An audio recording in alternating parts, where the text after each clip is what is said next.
Hi guys, Romans here and welcome to another music review. I review every album from a viewpoint of a musician, as I am a singer, songwriter and a bass player for my own group Jakobay, and we have released our debut album called Pursuits in Life. What makes it unique is that it's a heavy prog rock without guitars. Instead you have drums, bass, saxophone and keyboards. You can check out all of our music videos on my YouTube channel.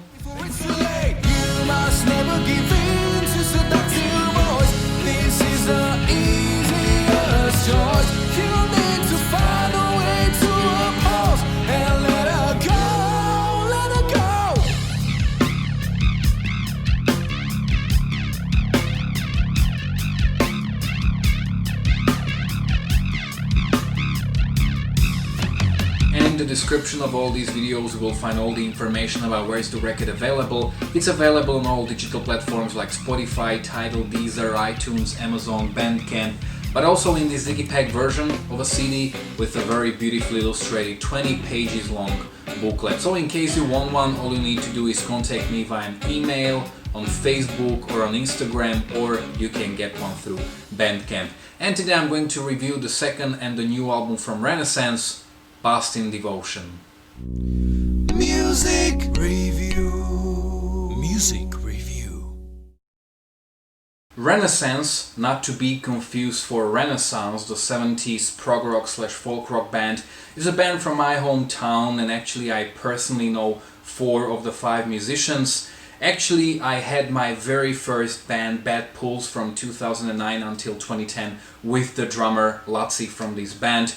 Also with the bass player and the lead singer from the band Marco, we played together in the Pink Floyd show, so there's quite some history there.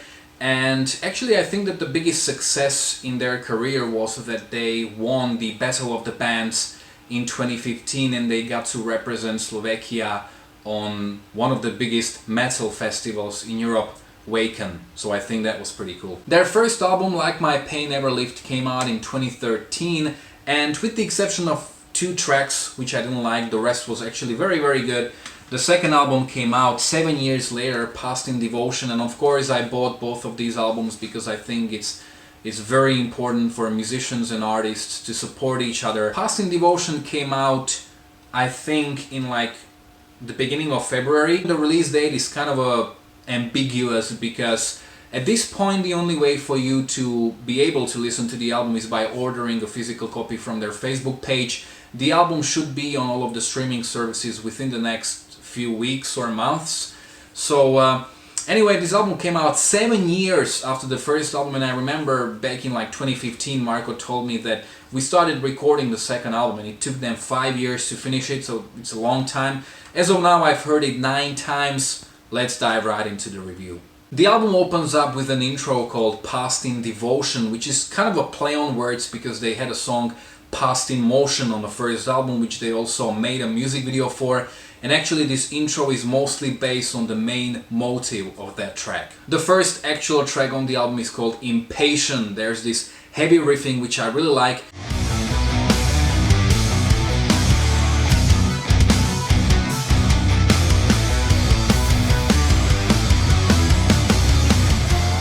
And considering how dark the song is, you probably wouldn't have guessed it's actually about sex. And then we hear sort of like a commercial chorus, and I do have to say I'm not a big fan of when some really heavy parts are mixed with more commercial, predictable parts, because it kind of breaks the mood, and as a songwriter I just would keep it united in a way. But when I listened to that chorus I had to say, like, this is Renaissance, this is like signature Renaissance. I'm not sure if it's the progressions or if it's the female backing vocals, but they have like their own style. And even my wife and her sister, both of whom are pretty accustomed to this band and they know the first album, they were like, yeah, that's a typical Renaissance. And I think that's a great thing, that they are recognizable.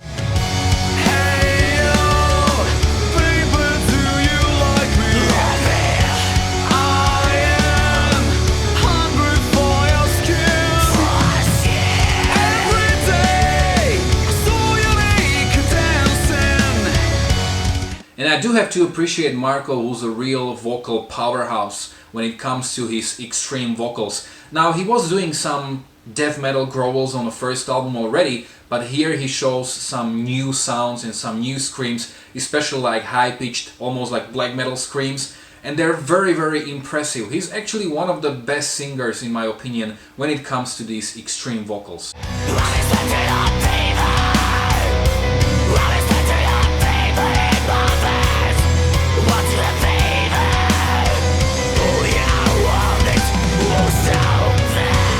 And I also like that sort of a Pink Floydian part that we have later on in the track.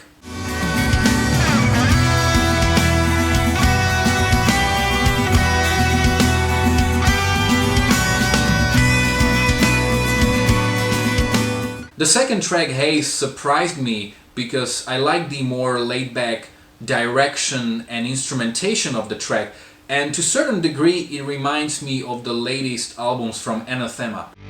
Lost in the haze, it's burning me down.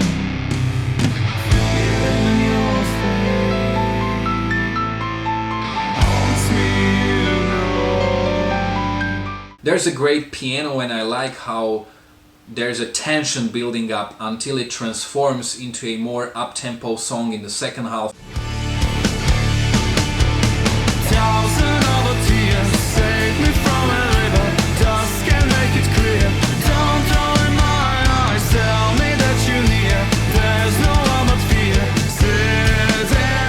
There are also some heavier parts, and all of this makes for a very, very good song and a very artistic song as well. The next track, The Ray of Shame, one of the 3 tracks I have heard before listening to this album on some of their concerts. This is definitely the heaviest track on the album. It's kind of like Camelot mixed with the heavier side of Avantasia, think Twisted Mind for example.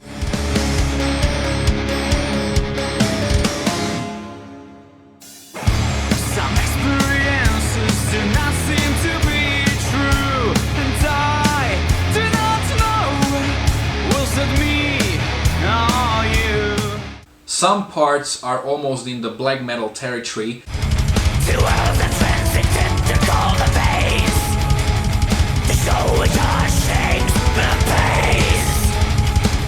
And there's this interesting part where we hear like out of tune flute, which is pretty interesting.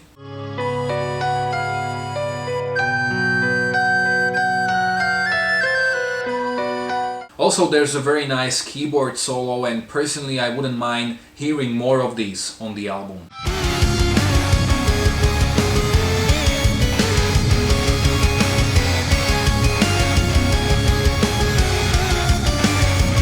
Then we have Where Sleep Your Eyes Part 2. Part 2 because we had the first part on the first album, and actually that was one of the tracks I didn't like on the first album. And quite honestly, I don't like Part 2 either. This is one of the 2 songs that I think this album would be better off without.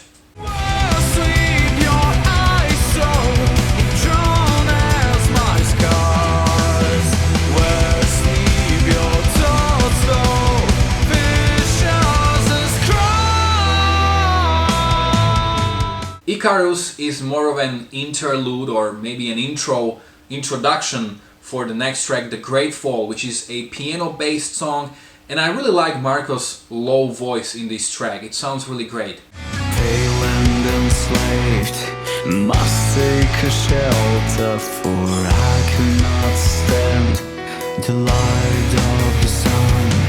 How can I live?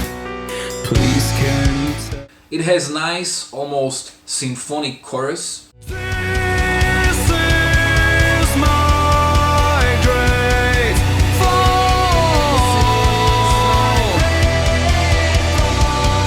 This is my great fall. And there are some parts that remind me of the instrumental from their first album, Magic from the Higher Spaces. Atlas is the first song they released from the album in the form of a lyric video, and at first I was like, is this really a song you want to start with? But this is actually one of their best songs. I totally love it. What makes the song great is that throughout its whole running time you're kind of expecting some big moment to arrive, some climax, and it never does. And that's what makes the song so fresh and so inspired. The song actually starts with the chorus, but it's not a very obvious chorus. and I like it because of that.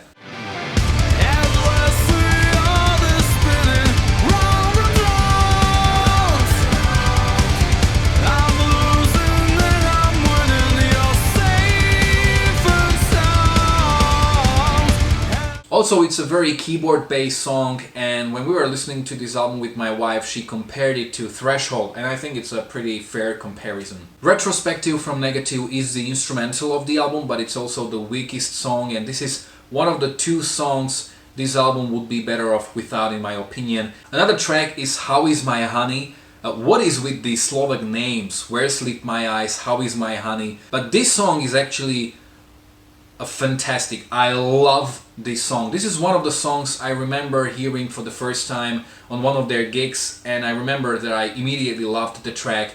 This song is, I mean, it's freaking awesome. It's sort of a ballad, a power ballad. It has very strong chorus.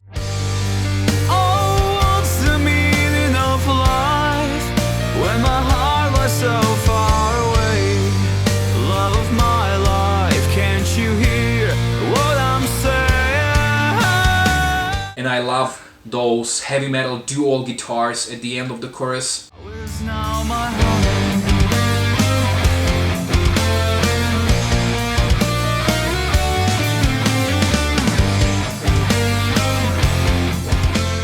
And then the build up after the second chorus is just amazing. You hear the piano, then a very subtle, simplistic flute solo.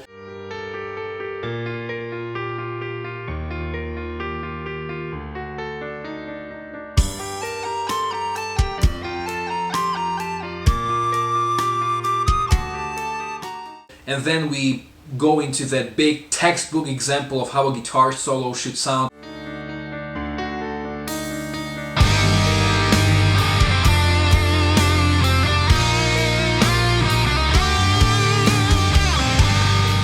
So yeah, this is a really freaking awesome song, and it's pretty logical that they made another lyric video for this one. The final song of the album is called The Void, and this is much more of a power metal / folk metal track, and to a certain degree it reminds me of Marco's other band Tarverb, because they play kind of like speed metal, power metal, and it has a pretty memorable and catchy chorus. My own mind just cannot find a way out of this sadness.